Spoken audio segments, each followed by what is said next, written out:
I thought I was being attacked by a wild animal while filming my intro video. Yo, you're not gonna believe what's over here. Animals are huge. Oh, I don't know if y'all can see this. They're like the biggest squirrels that look like they've been spayed. Do you see that?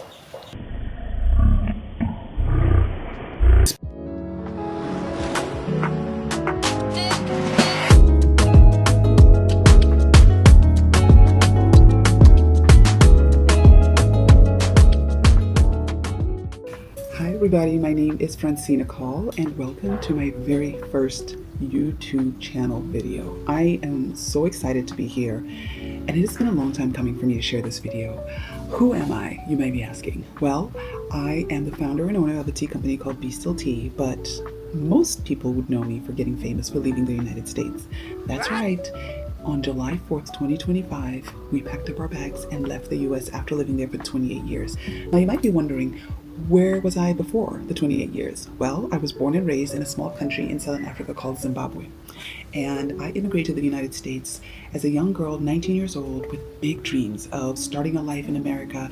And America had always been this thing that everybody aspired to when I was growing up, right? It was so cool to go to America and live this life that was supposed to be the promised land, if you will. I remember growing up in Zimbabwe and we just thought that like all the stuff we saw in movies and TV was what America was going to be. And when I was younger, we actually lived in Tallahassee, Florida for like 3 years because my dad was doing a master's degree at FSU. But I was going to embark on the journey on my own.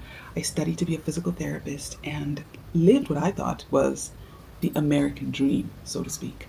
But after 28 years of living there, 2020 kind of got me like a jolt in my system to start thinking about all the ways that I had adopted the narrative that America was the sort of the place to aspire, and that where I came from wasn't that important and other countries weren't as important. And right after the pandemic started to like peter off, the world started opening up in 2021. We started traveling because flight tickets were so cheap. I've always been a wandering spirit and I've always wanted to go and see other countries, but never felt like it was something that was accessible to me. A few moments later. This video was interrupted by an attack from the Malabar giant squirrel, one of the world's largest tree squirrel species, growing up to 3 feet 1 meter in total length.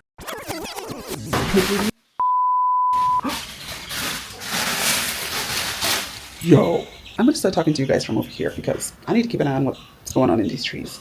Anyways, I had always aspired to live in the United States, and yeah, it wasn't the dream that I thought it was supposed to be. And in 2021, we started traveling and I kind of started like, my brain like blew open because I realized that the world was just so much bigger. There were so many things that we had adopted as like normal and normalized in the United States and was not normal in other parts of the world, like healthcare, like quality of food, like public transportation that was actually dependable and would work. And the crazy thing is, my whole life I had always been told that Black people belong in Africa. That was like the narrative I was shocked like at all the time. Like, why were we in America, or why were we, in the UK? Even though, side note, our countries were colonized and we were stolen from. What? Our countries were colonized and those people didn't stay where they belonged. But that's another story for another day. So as we were going through this process, like traveling the world, seeing all these different countries, my perspective started opening up. And then in 2024, we found out my husband was losing his job. And things were already like feeling super like tight for us, but we thought he's gonna find another job. We're gonna be straight. Everything's gonna be fine. Well, he didn't find another job. And in February of 2025, we took a trip to Japan,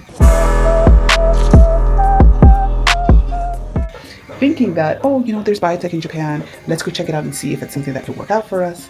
And we ended up like adding a little short trip in the middle of our time in Japan.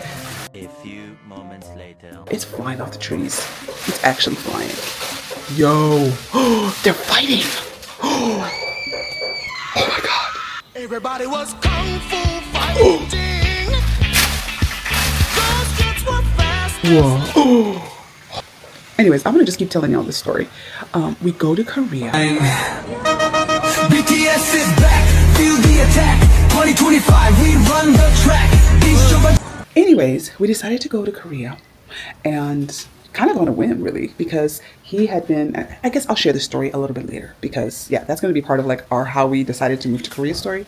But we went to Korea on a whim, and the moment we landed, we were like, "Damn, this feels good." Like I can't explain it to you, but it just felt like we had arrived, like we were home.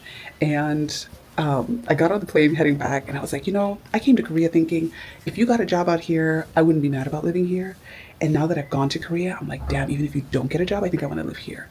And so we got home and started taking our impulses seriously because we had been feeling this pull to move, but we were honestly just super scared because it was like, where are we going to go? And what about visas, all things.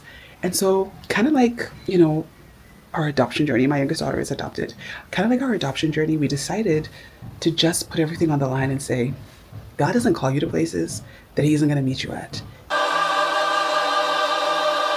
And we started taking it seriously and started packing. I believe my very first video that I ever recorded, I think was like somewhere in April, because yes, we fought it from February until April. And then we were like, we're going to just start packing. And then May, a month into us starting to pack, Mother's Day, my husband takes us roller skating, and you know where this is going. My husband breaks his leg. He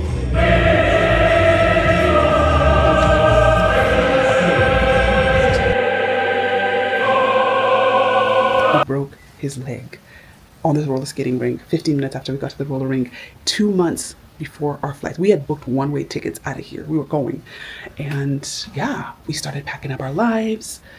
I started packing up our lives because he had to have surgery. He had to have a rod put in there. It was a mess. Yeah, it was probably one of the hardest things because everybody in our lives was like, "Well, are you guys gonna postpone your move? Are you gonna change?" And I was deadlocked.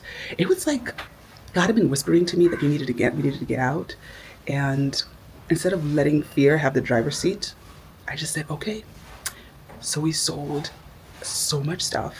We got a medium-sized storage unit, put the things that we loved and we didn't want to get rid of yet, and we were not ready to move wherever we were moving because we didn't know where we were going, but we knew we were getting out. Booked our one-way tickets to Germany because he has family there, and we had a cousin that was getting married, so that was a safe next step. And as my husband was recuperating from breaking his leg, I was packing up the family. And then we left. And so here I am. It's been, how many months now? Probably like 9 months since we left the U.S., and 7 months since we moved to Korea. And I just am so excited to be on this YouTube channel so I can bring you all in on the journey of what it looks like to have audacious faith and trust the calling, whatever that is for you. God doesn't call you where he doesn't provide you. And this has been a testament for us the whole time since we moved. This channel is going to be about our journeys living in Korea. I will take you on the road of schooling. I will take you down the road of visas. I will take you down the road of our family life. How do we keep our marriage going? How was it to pack up our lives? I will share tips about what worked for us. I'll have a must-do list before you leave America. You don't want to be like us who got to Europe and realized that we had to actually go to the post office to forward our mail because they have to scan your driver's license. Didn't know that. Thought we could do it online. You couldn't do it. So I have all those kind of things to share with you. But most importantly, the central theme of our channel is going to be stillness. If you all follow me on Instagram or TikTok, you will know that so much of my story is about stillness. Oh, I'm in India right now. You see, I still love to travel. I'm here for my birthday, and there are so many mosquitoes out here. Anyways, for those of you who follow me on all those other channels, you know that I will always end every video with "Be still." Well, stillness is the central theme of my life that has helped me to be in the practice of listening deeply to who I am, to who God made me to be, and to what God is calling me to. And sometimes I fight it, but I know ultimately that the thing that he has called me to has never led me to the wrong place, and this is no exception.